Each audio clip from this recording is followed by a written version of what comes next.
Est-ce qu'il faut que la première couche de base soit sec avant d'appliquer la deuxième? Là, mon pistolet il est réglé. Je vais commencer à appliquer la première couche. Là, il faut savoir que quand vous appliquez votre première couche de base, il faut que votre pistolet soit droit par rapport à votre élément.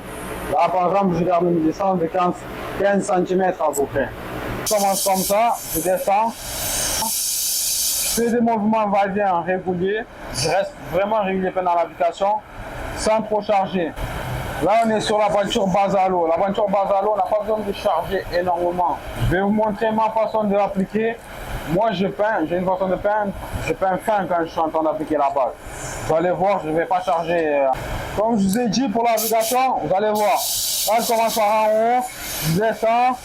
Vous voyez là, je ne charge pas à la première couche. C'est ma voie de dépollution.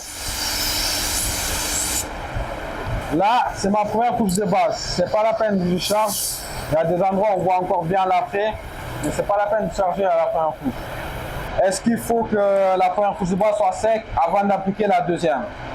Effectivement, avant d'appliquer votre deuxième couche de base, il faut que la première couche de base soit sec.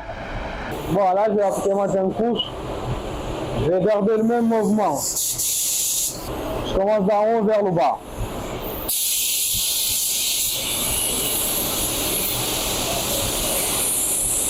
Vous voyez là, je suis droit par rapport à mon élément.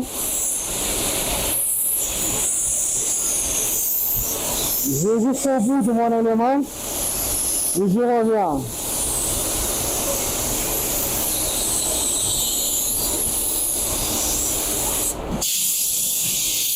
Ah, pareil aussi. Avant d'appliquer le placement de métal, je vais faire sécher la deuxième couche de base et ensuite j'applique le placement de métal.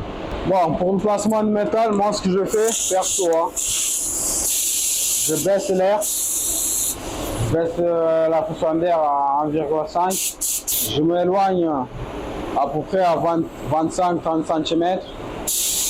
J'envoie mon placement de métal de cette façon-là.